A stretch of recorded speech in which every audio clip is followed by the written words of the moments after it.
그래서 이제 심각한 돌출입은 없지만 심한 돌출입은 있습니다. 저는 심한 돌출입, 제 환자 중에 제일 반갑습니다. 왜냐하면 제일 중요한 이유 중에 하나가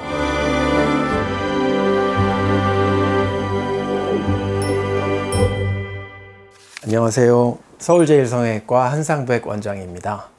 사실 지금 수술 끝내고 바로 나오자마자 찍는 거라서 상태가 별로 안 좋지만 알찬 내용 위주로 전달해 드리는 것이기 때문에 열심히 한번 또 최선을 다해서 제가 여러분에게 알려드릴 수 있는 유익한 정보, 또 수술에 도움이 되는 제가 할 수 있는 설명들을 좀 해드리도록 하겠습니다. 오늘은 제 돌출입 심각한가요? 라는 제목의 이야기인데요.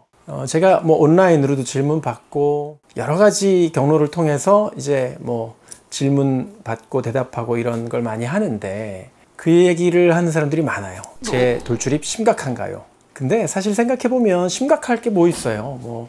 입이 나오면 어떻고 광대가 나오면 어떻고 그게 심각한 일은 아니죠. 우리가 이제 심각하다고 하는 얘기를 쓰려면 위중한 암이 걸렸다거나 기능상의 문제가 생긴다거나 생명의 위협이 된다거나 이런 질병 같은 걸 걸리거나 했을 때 그럴 때 이제 심각한 일이 생겼다고 하는데 이 입이 튀어나와 있는 게 심각한 일은 사실 아니죠. 그래서 이제 심각한 돌출입은 없지만 심한 돌출입은 있습니다. 그러니까 상, 중, 하로 나눴을 때 상급에 해당하는 돌출입이 심한 돌출입이겠죠. 근데 이제 자기 돌출입이 심각하냐 또는 심하냐 이렇게 물어보는 거는 여러 가지 이유로 물어보는 걸 거예요. 수술 대상인지 궁금해서 물어보는 걸 수도 있지만 입이 너무 많이 튀어나와서 수술이 안 되거나 수술이 더 어렵거나 하진 않을까 이런 생각도 있겠죠. 더 많이 붓거나 더 회복도 오래 걸리고 더 어려운 수술이 아닐까 이렇게 생각할 수 있습니다. 그런데 여기서 반전이 하나 있습니다. 저는 심한 돌출입, 제 환자 중에 제일 반갑습니다. 왜냐하면 제일 중요한 이유 중에 하나가 수술이 더 쉬워요. 우리가 위중한 암, 아주 심각한 정도의 암이 수술이 더 어려울까요? 쉬울까요? 더 어렵겠죠. 왜냐하면 심각한 암이라는 것은 많이 퍼져 있고 주위 장기도 침습해 있고 하니까 수술하는 사람도 힘듭니다. 그런데 상급의 돌출입, 심한 돌출입은 수술이 오히려 쉽습니다. 그 반갑고 좋은 이유를 한 6가지로 나눠서 제가 설명을 해드리려고 해요. 첫 번째, 절골하는 이 잇몸뼈도 두껍게 자르기가 훨씬 쉬워요. 수술이 더 쉽다 그랬는데 왜 더 쉬울까요? 사과를 칼로 깎을 때 두껍게 쓱쓱쓱 깎는 게 훨씬 쉽습니다. 얇게 깎는 게 더 어렵죠. 그래서 심한 돌출입, 상급의 돌출입일수록 더 쉽다는 이야기입니다. 그리고 두 번째로는 변화가 더 커요. 입이 굉장히 많이 나온 사람이 7, 8mm가 쑥 들어가면 완전히 드라마틱한 변화가 생기게 됩니다. 우리가 공부 50점 맞던 사람이 갑자기 100점 맞으면 와 대단하다 그러죠.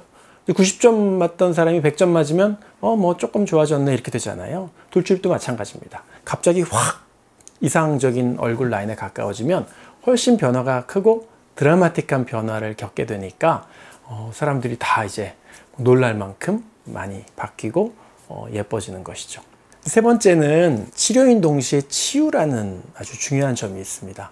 입이 많이 나온 사람일수록 학창시절부터 놀림의 대상이 되고 또 본인도 성격도 좀 이렇게 위축감을 갖게 되고 컴플렉스가 되고 굉장히 스트레스가 되는 사람들이 많아요.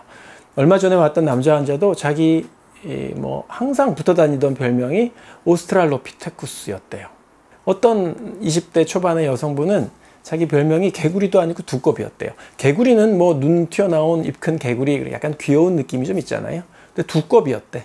너무 제가 그런 얘기를 들으면 그런 얘기를 또 아무렇지 않게 하는 환자들을 보면 좀 더 마음이 짠해요. 하도 그런 얘기를 들으니까 그 말을 그냥 담담하게 하는 게 어떻게 보면 제가 더 마음이 좀 아픕니다. 상처를 많이 아는 사람들은 주로 누가 봐도 입부터 보이는 사람, 입이 많이 튀어나온 사람들이 그런 상처를 많이 간직하고 있기 때문에 제가 이 수술을 해줌으로써 그 컴플렉스, 바로 그 포인트가 사라짐으로써 그 사람이 가지게 되는 어떤 위축감으로부터의 해방, 자신감을 갖게 되고 컴플렉스가 없어지고 더 당당해지고 외모로서 자기가 어디 가서 꿀리지 않고 이렇게 되고 그런 자신감 있는 삶을 살게 만드는 그 사람의 어떤 마음의 상처가 치유되는 그런 제가 수술을 하고 있다는 게 굉장히 큰 자부심이고 환자한테도 큰 행복을 줄 수 있다. 저는 그 점이 굉장히 중요하다고 생각합니다. 네 번째는 제가 명의가 되는 지름길이에요. 생각해 보세요. 수술은 쉬운데 변화는 커. 그러니까 사람들이 와, 어떻게 저렇게 수술해요? 그러는데 사실은 저는 수술은 더 쉬워요. 물론 뭐 쉽다 어렵다는 이제 제 생각이고, 또 다른 의사가 봐도 돌출입 수술 자체가 되게 난이도가 높은 수술인데, 이제 그 중에 굳이 얘기하자면 저로서는 심한 돌출입일수록 더 수술이 쉬운데 변화는 크고, 그러니까 저는 너무 좋죠. 또 다섯 번째는 보너스 효과가 있어요. 입이 많이 튀어나온 사람일수록 여러 가지 돌출입에 대한 증상을 다 가지고 있습니다. 그런 증상들이 뭐냐면 팔자주름이 꺼져 보이거나, 활짝 웃으면 잇몸이 많이 보이거나, 또 입을 잘 다물지 못하거나, 입을 억지로 다물면 턱 끝에 짜글짜글 호두주름이라고 주름이 생기거나, 심한 돌출입일수록 잘 나오는 증상들이 있는데, 이런 증상들이 돌출입 수술을 하게 되면은 많이 사라집니다. 팔자주름이 꺼져 보이는 것도 그림자가 입이 들어가면서 그러니까 꺼져 보이는 게 이제 상대적으로 개선이 되고, 입도 좀 더 다물기가 편해지고, 웃을 때 잇몸 보이는 거는 제가 또 수술할 때 의도적으로 개선을 시켜줍니다. 이 치아와 잇몸뼈를 후방뿐만 아니라 상방으로도 이동해서 개선을 시켜줄 수 있기 때문에, 이런 보너스 효과까지, 그러니까 입만 단순히 들어가는 게 아니라 그 사람이 가지고 있던 여러 가지 돌출입에, 특히 심한 돌출입에 같이 동반되는 증상들이 개선된다는 점이 또 굉장히 좋은 점 중에 하나고요.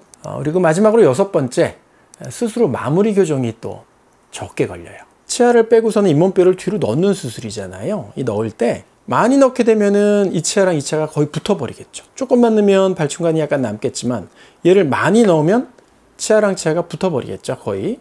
그러니까 발치한 공간이 거의 안 남게 되는 겁니다. 심한 돌출입일수록 잇몸뼈를, 치아를 같이 많이 넣기 때문에 발치 공간이 조금밖에 안 남는다. 그러니까 수술 후 마무리 교정을 하더라도 마무리 교정이 평균 7개월 걸리는데 조금밖에 안 남은 사람은 3, 4개월 했더니 끝이다.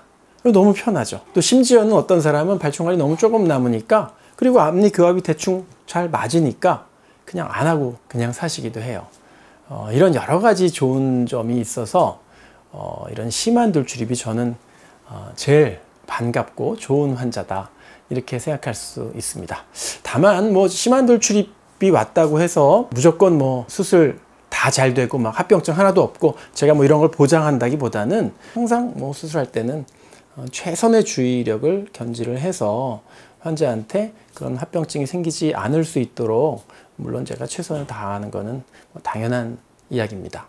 반전이 있는 영화가 더 재미있고, 극장골 나오는 축구가 더 재미있듯이, 심한 돌출입일수록 더 많이 이뻐지고 수술도 쉽고 더 많은 효과를 얻는 것처럼 느껴진다는 건데요. 이런 심한 돌출입의 역설은 어떻게 보면 우리 삶이 더 이상 잃을 게 없을 때 더 많이 뛰어오를 수 있다는 어떤 반증이기도 합니다.